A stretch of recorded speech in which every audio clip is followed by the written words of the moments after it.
mysterious, unique. Islands are worlds of their own. Places apart where life has evolved differently. But in our modern interconnected world, islands are also part of a global community that is changing, for better or worse. In this series, we're exploring the lives of islanders. We're discovering that no matter how distant they are from the mainland,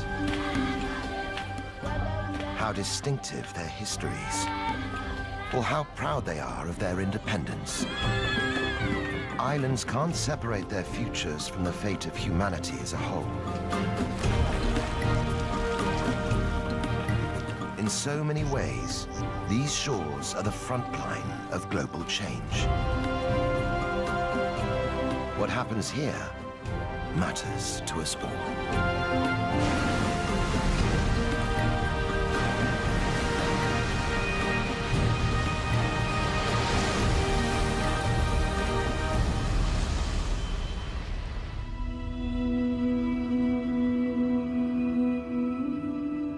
Just south of the equator, off the East African coast, is the archipelago of Zanzibar.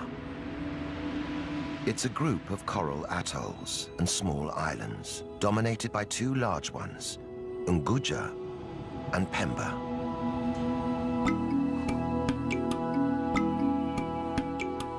Today, Zanzibar is home to 1 million Swahili people. Islam is the dominant religion.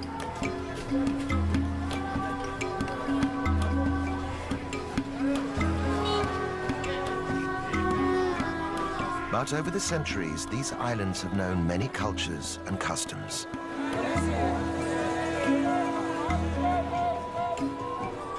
For 1,000 years, Zanzibar was a trading post. But the island's riches meant that many outsiders sought to control them.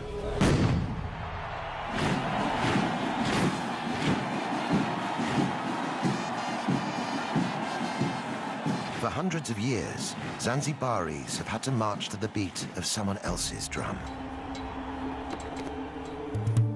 Each new occupying force left its mark on the islands and their people. By the 1960s, ethnic tensions erupted in violence and death.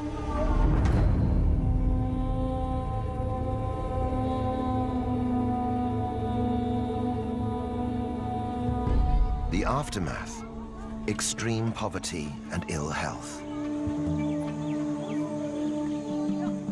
For some, a rise in tourism seems to promise a way back to wealth. In reality, most of the tourist dollars stay within the gates of luxury, all-inclusive enclaves.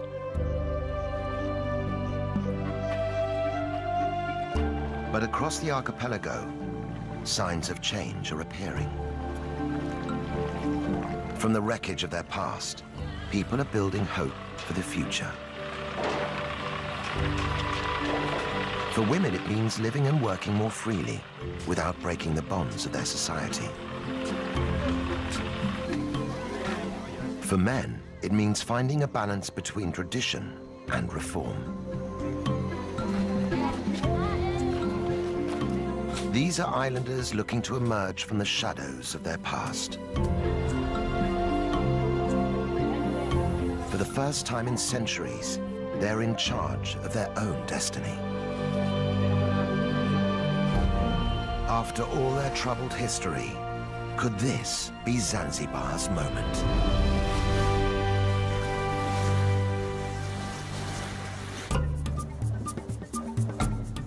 Zanzibar City in western Unguja is the archipelago's capital. It's home to 200,000 people. Their modern lives play out against a backdrop colored by rich layers of history. New trade sits alongside the old crafts.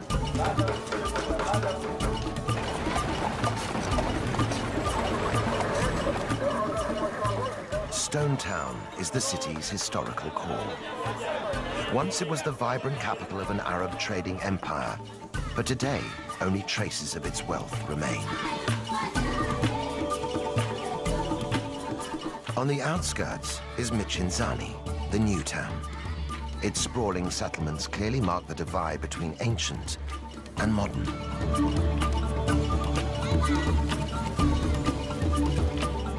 One resident who represents Zanzibar city's past and present is B. Kadude. In traditional Islamic Zanzibar, B has been an icon for many, always walking her own path, never quite living by the rules. Now more than 100 years old, B is known across the archipelago as the grandmother of Zanzibar. She's famous for her traditional tarab singing.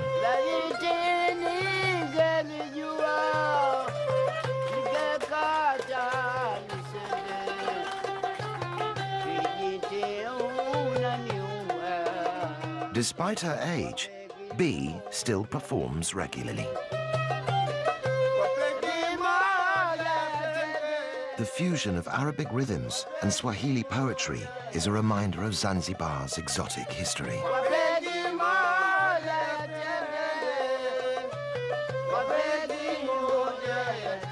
But today's bold performance is quite different from the way B started out.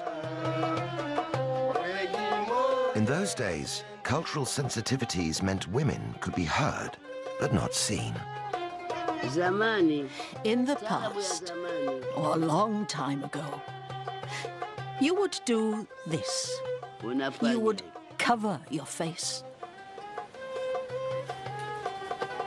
Now we don't do this. We want all the audience to see us and look at us.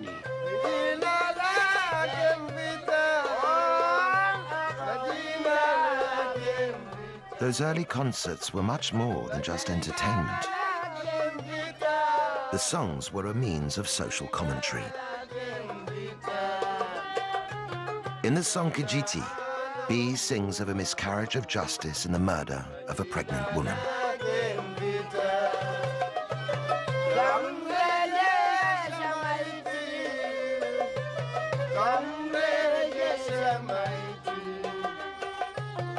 B was one of a group of women who used tarab songs to raise awareness of injustice and social issues.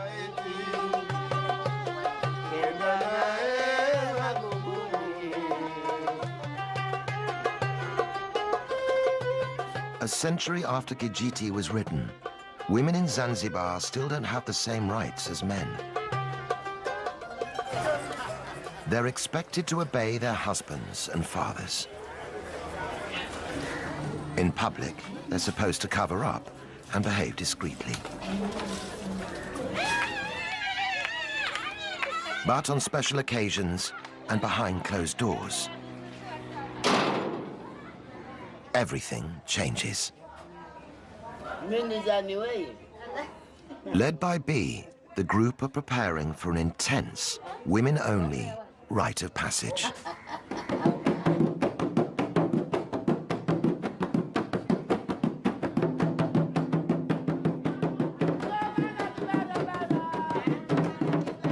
This normally secretive ritual, known as Inyago, is rarely seen by the outside world. For the young girl at its center, this initiation into womanhood is a vital preparation for married life.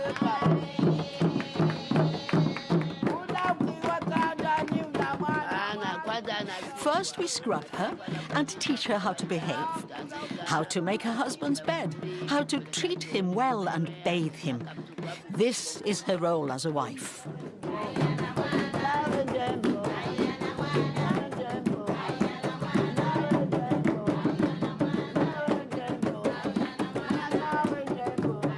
The women use the rhythm of B's drum to teach the bride how to pleasure her husband.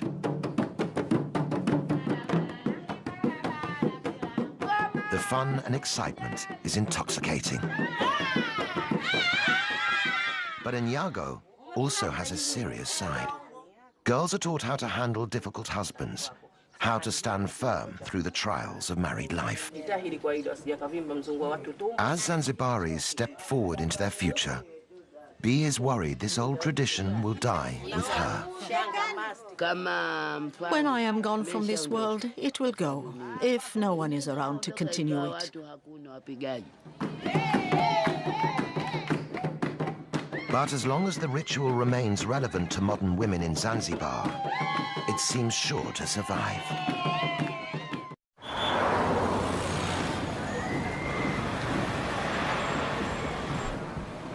Today is January the 12th.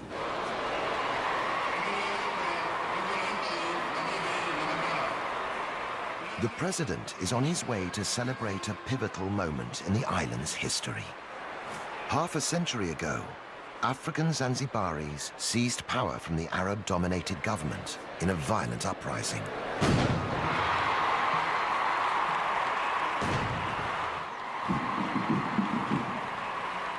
For thousands of spectators, this is a chance to see their armed forces in full display.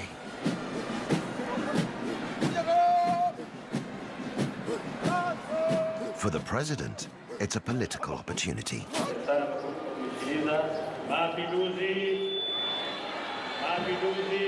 But the route to these Revolution Day festivities began over 300 years ago.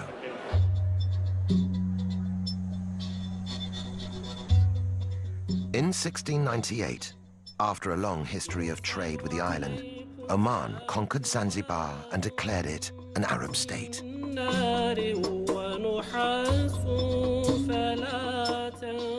Under Omani rule, the archipelago grew into a powerful commercial hub.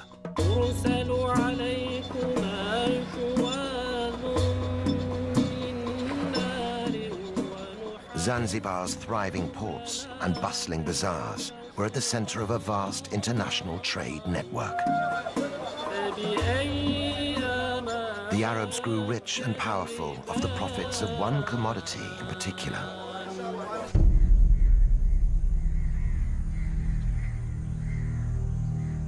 Slaves.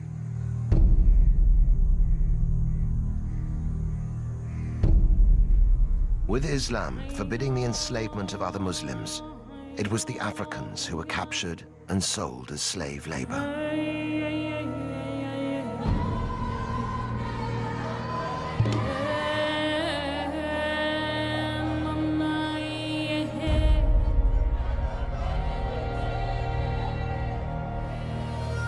Kept for long days in hot, cramped holding cells. Many died before ever reaching their destination. Around the world, the clamor for abolition grew, but the island slave trade continued to flourish throughout the 1800s.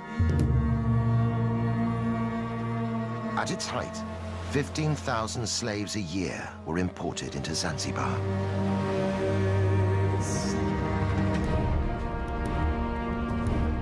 The Arab elite used African slaves to fuel an explosion in clove farming. Zanzibar became known around the world as the Spice Islands. Even after the trade was legally abolished in 1873, slavery continued on the islands for another generation. By the start of the 20th century, the archipelago was firmly divided along ethnic lines. Arabs remained the ruling elite. They possessed most of the land and wealth. By comparison, the Africans had little. Finally, racial tensions boiled over.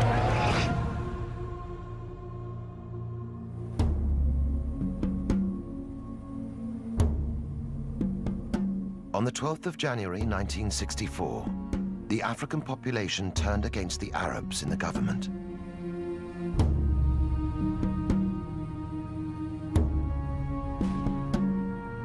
The revolutionaries went on the rampage. In a single day, 17,000 Arabs and other ethnic minorities were murdered. On the day of the revolution, by 6 o'clock, the Sultan and his family had already fled in their ships. So many were murdered, just out of anger and hatred. It was a genocide that went largely unreported around the world.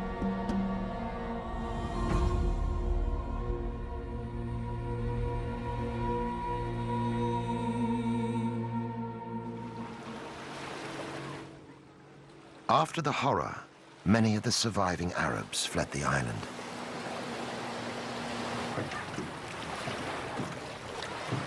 Those who stayed, like Abdallah Nasser Abdallah, had their property confiscated and lived in daily fear. Even today, talking about the revolution brings back difficult memories.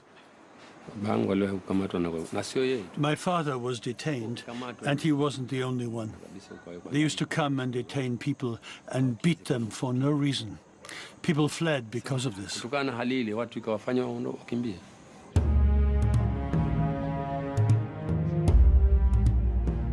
Isolated and without its traditional leadership, Zanzibar sought stability by uniting with Tanganyika on the African mainland to become the Republic of Tanzania. But the political quick fix didn't end the violence, which continued for nearly 50 years. Finally, in 2010, the two main parties agreed to put an end to the fighting. They formed a coalition government, and months later, the islands experienced their first peaceful elections. For many, the political change marks the start of a new chapter in Zanzibar's future. But on the archipelago's second largest island of Pemba, the landscape itself is a reminder of how difficult it is simply to wipe the slate clean.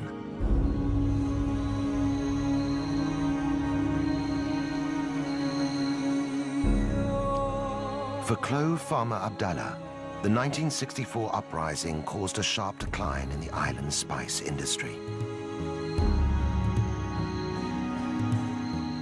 Until then, most of Pemba Island was owned by Arabs, who used its fertile farmland to become the world's leading producer of cloves. Widely used in cooking and perfumes, the dried flower buds allowed Zanzibar's economy to flourish. After the revolution, Arab land was seized and redistributed to African islanders. But many of the new tenants neglected the farms. Thousands of Pemba's clove trees withered and died.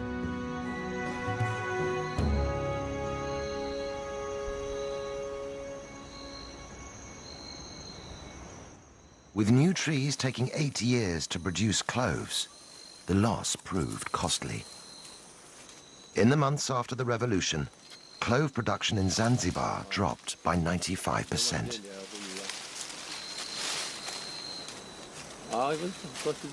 Today, Abdallah is struggling to make a decent living from his trees. These are the cloves. This is how we harvest them, and this is how we separate them. But even a good harvest doesn't guarantee good profits. We are forced to sell our cloves to the government. We don't have any other choice. We can't sell to outsiders.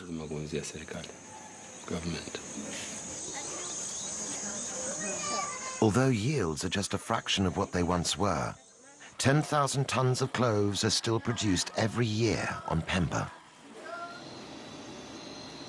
The problem is that the price is so low, it doesn't meet our needs.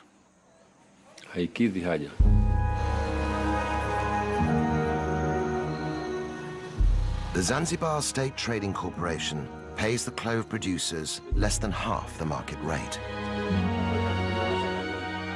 The low price makes it a real struggle for Abdallah to make ends meet for his family. For other, less scrupulous farmers, it means turning to the black market. I've never smuggled myself, so I don't know the price. But other people are smuggling cloves to Kenya across the ocean.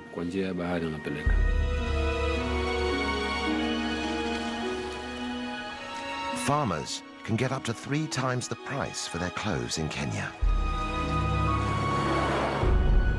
But the cost of smuggling can be extremely high.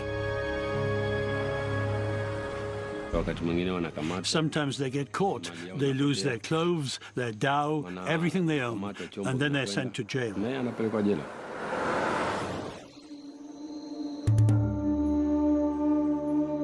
Once key to Zanzibar's wealth, now the clove industry is struggling to survive. All the same, for farmers like Abdallah, the new politics offer the prospect of a brighter future. It seems like a new beginning here.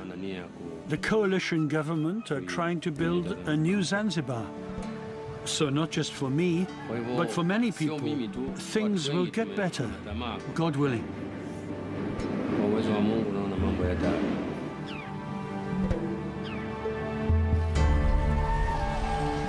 Right across the archipelago, there are islanders desperately hoping for change.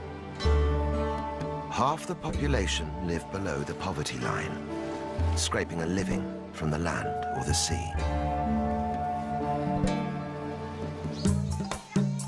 Average income is less than $1 per day, and the cycle of poverty is hard to break. But there is one part of Zanzibar's economy that is booming: tourism. Beach holidays and historical city tours bring visitors here every year.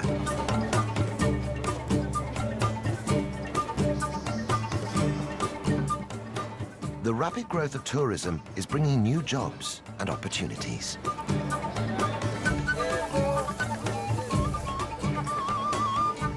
At Forodani Night Market in central Stone Town, stall holders are getting ready to vie for business. As the sun goes down, the air is filled with the tempting aromas of skewered fish and fresh kebabs. Tourists and locals mingle to enjoy the taste of Zanzibar. Despite its benefits, tourism is not the answer to island-wide poverty. Many visitors are package holidaymakers who never leave the beachfront.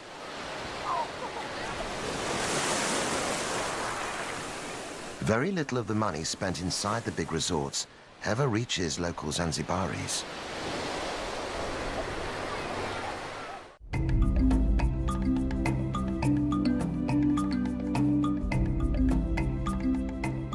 But inland, away from the all-inclusive hotels, there is one man who's trying to draw some of those tourist dollars into the local economy. Mustafa Makame is from Jendele village in southern Unguja. He runs tours that give visitors a rare insight into the real Zanzibar, showing how life in his village has developed in harmony with the local environment. Hidden in the dense undergrowth of the Ufufuma forest are a series of caves used for sacred rituals.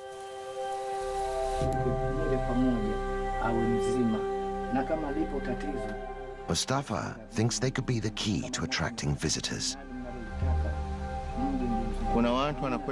Tourists can have the chance to meet the witch doctor and see how he works.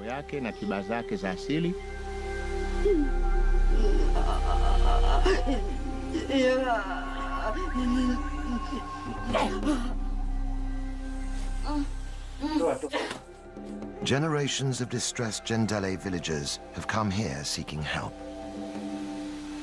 This cave is used for people to be healed by a witch doctor. They come here when they're sick to ask for help from their ancestral spirits. Left behind at many of the caves are small adornments and gifts, offerings to appease the demanding Shaitani.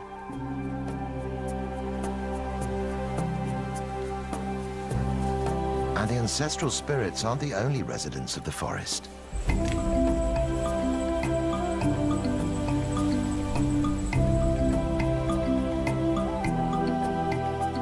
Visitors to Ufufuma can also see one of Africa's rarest inhabitants. Kirk's red colobus monkeys are an endangered species, only to be found here in Zanzibar. The monkeys share the treetops with African golden weaver birds. Home to exotic wildlife and unique human traditions, Ufafuma could be a huge draw for tourists who are looking for more than just sun and sand.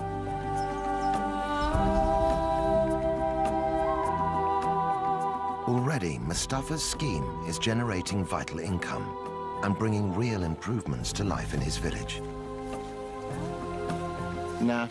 We use the money raised from tourism to support our community as much as we can. For example, we've helped provide electricity for Jendele village.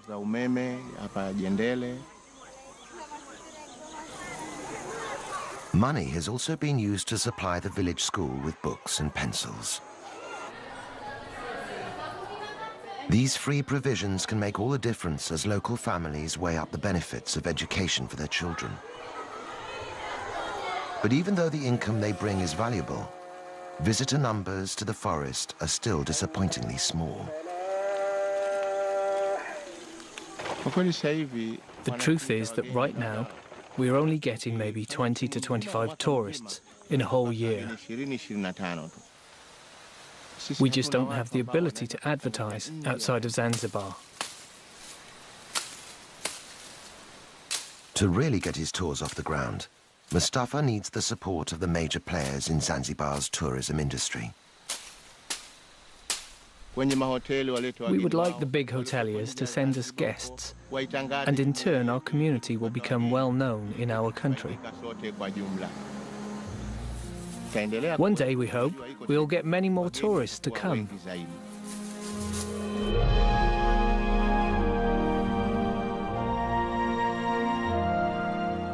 But there are parts of the archipelago where outsiders are not welcome.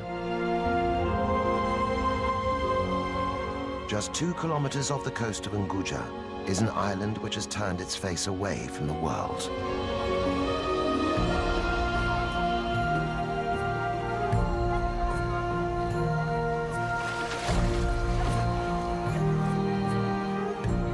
Once, Tumbatu ruled the whole of Zanzibar as its capital. Now, islanders here choose to keep themselves apart. Known as the Watumbatu people, residents claim to be direct descendants of the Persian kings who arrived in Zanzibar in the 10th century. Today, they are proudly independent people, notorious for discouraging visitors.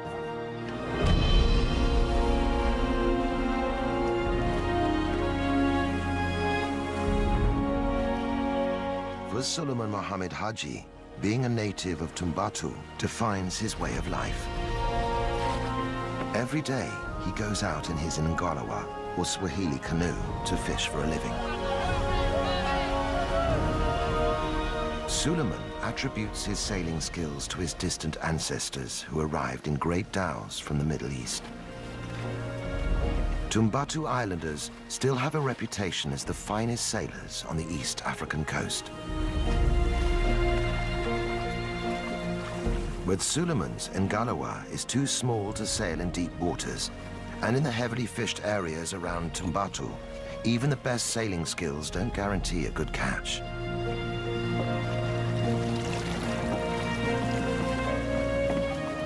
Sometimes Suleiman goes home empty-handed. It's the sea that keeps my life going. If I don't catch anything, I have no other means. I don't have any other way to make a living. With a large family to support, Suleiman is under daily pressure to provide. I have 3 wives. These days, my first and eldest wife helps on the farmland. My second and third wives are doing the housework. They also look after the young children. And Suleiman's situation isn't unusual. Jongoe is one of the island's 2 villages and home to 4,000 people. Islanders live from hand to mouth. There's no paid employment. Life is tough, but villagers are united by a deep pride in their culture and history. At the heart of their island legacy is faith.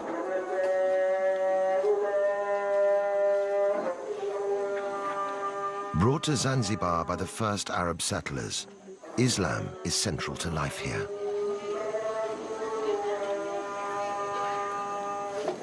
Watumbatu people are devout Muslims. Following Islamic practice, they purify themselves before praying 5 times a day.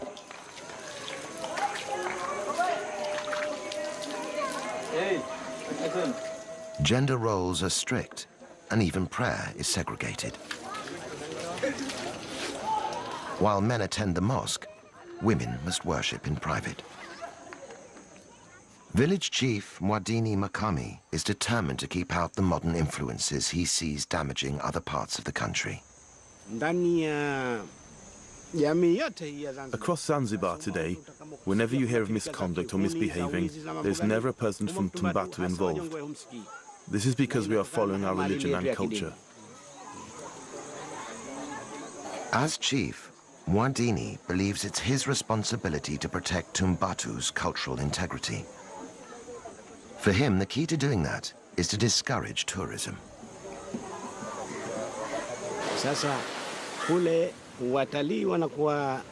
The tourists go swimming in the sea, and then they lie on the beach with just their swimming costumes on. Eventually, you see the villagers mimicking their behavior, and that's why I'm afraid of tourism. But while the cultural cost of tourism may be high, the price of keeping it out could be even greater. Tumbatu is one of the poorest regions in the whole of Zanzibar. Islanders only have access to the most basic healthcare. At the run-down local hospital, treatment is limited to paracetamol.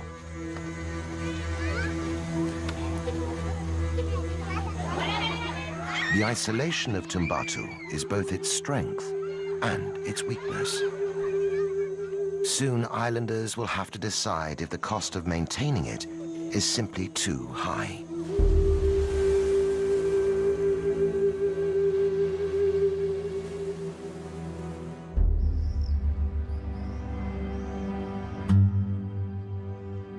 Even in the archipelago's capital, there are no guarantees of good health.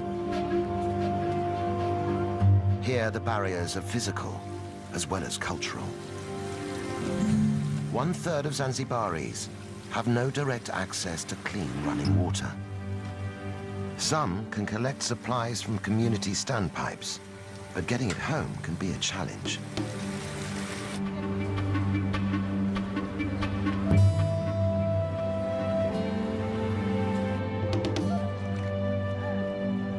Poor sanitation is another major problem.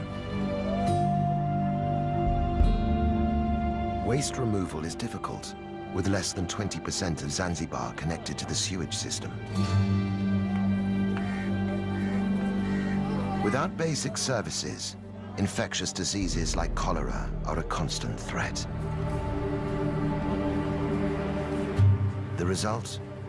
Life expectancy in Zanzibar is one of the lowest in the world. Just 48 years. Children are particularly vulnerable. 1 child in 6 will die before they reach their 7th birthday.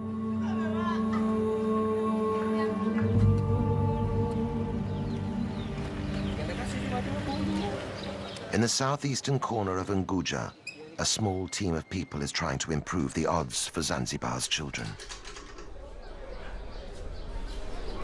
Makunduchi is one of only 3 hospitals on the whole island.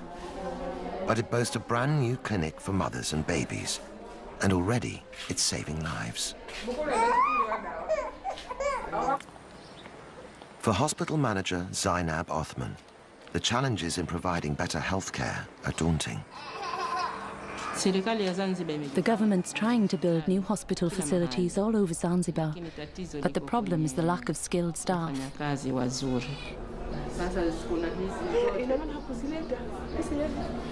With extra funding from the British-based charity, the Makunduchi Project, hospital facilities here have been recently improved. But Zainab still only has 34 beds and 2 junior doctors to treat a population of 60,000 people. Even with such limited resources, the team are working miracles. After the birth, this woman had a postpartum hemorrhage, which meant she had to have a blood transfusion. It helped save her life. It would have been another story without it.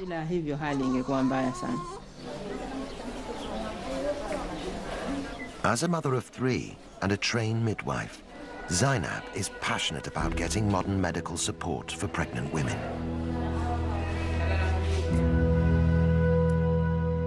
But convincing local women to use the hospital facilities isn't straightforward. For most pregnant mothers, the first point of contact is their village's traditional birth attendant.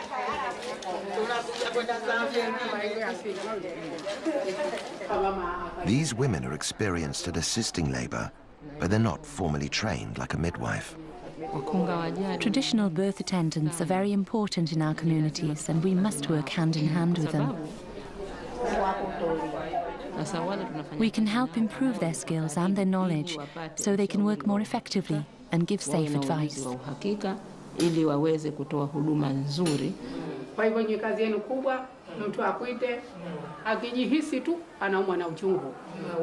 Getting these birth attendants on board is helping to persuade more mothers to have their babies in hospital.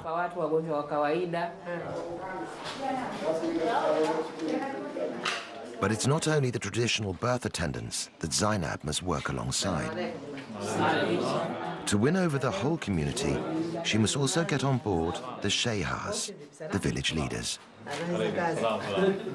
As a woman working in a man's world, the task isn't easy. In Zanzibar, a woman's place has traditionally been in the home. Few ever reach senior positions in the workplace. This can make my work pretty difficult sometimes. People ask, why is a woman in a management position? It's just another challenge that I've had to try to overcome. Zainab is a pioneer for women in Zanzibar. Her hard work and persistence has won respect and is helping to challenge the old stereotypes.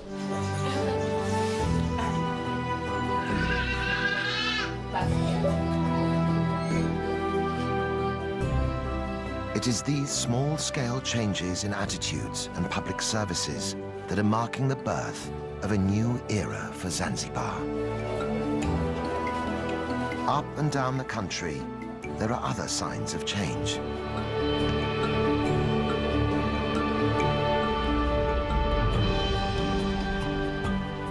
Just a generation ago, a female football team would have been unthinkable.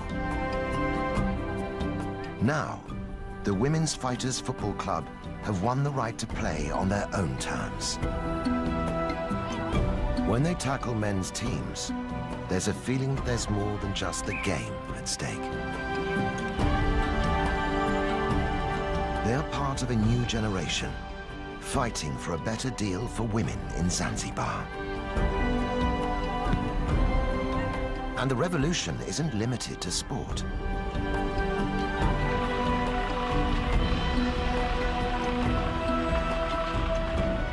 In the streets of Stone Town, female building crews have begun patching up the crumbling houses. In giving the old capital a facelift, they're also building a new image for themselves.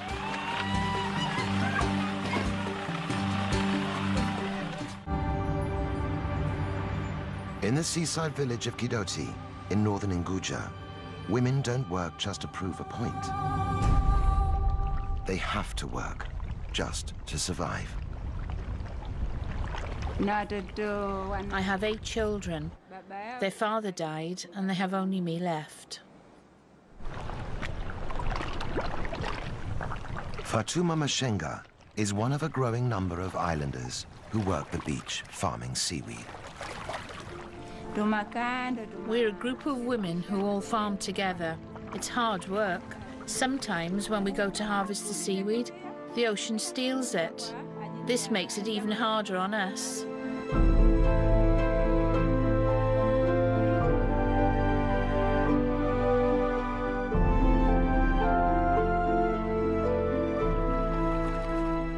Known locally as moani, the seaweed is valued for its gel. It's used in cosmetics, medicines, and even ice cream.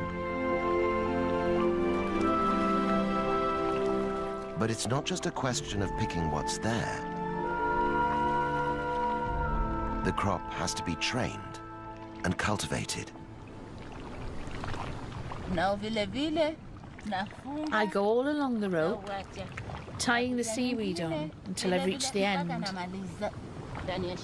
When that's done, I wait for the tide to come in before I go home. It takes 3 months before the newly planted seaweed is ready to harvest. Working every day, women can gather 700 kilograms of fresh seaweed a year.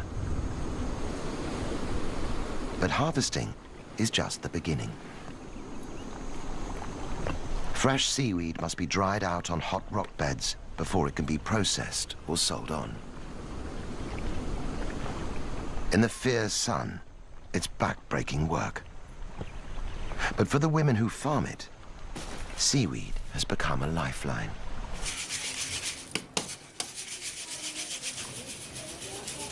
As a widow, Fatuma's income is the only means she has to sustain her family.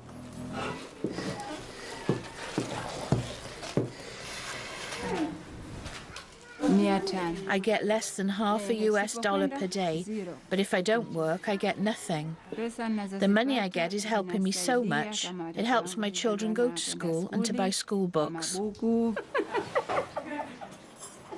For Fatuma, education is the way to build her family a better future. It's a sign of the changing times in Zanzibar that Fatuma sends her sons to school, and her daughters too. I didn't get an education, but I really want my children to attend school. I send them there and make sure they go, so that they don't end up with the same problems I have.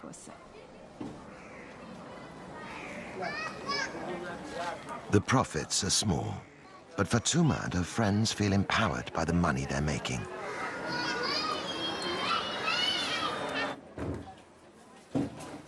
They've formed their own small cooperative, branching out into making oils and soaps, high-priced goods which can generate a real living wage.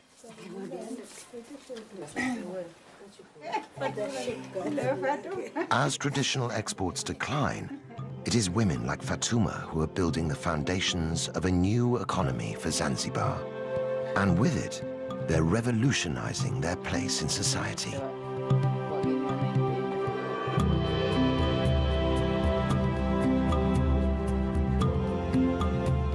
Across the archipelago, individual endeavors are combining to transform the life of the nation. They're pushing Zanzibar into a new phase of development, socially and politically. Life here has always been vibrant and colorful. The rituals and traditions of island life have lost none of their power.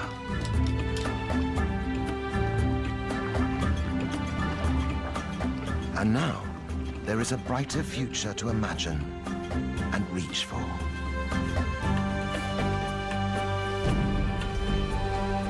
The world is watching as the Spice Islanders begin to chart a new course for themselves. After all the storms they've lived through, Zanzibaris can feel fresh wind in their sails.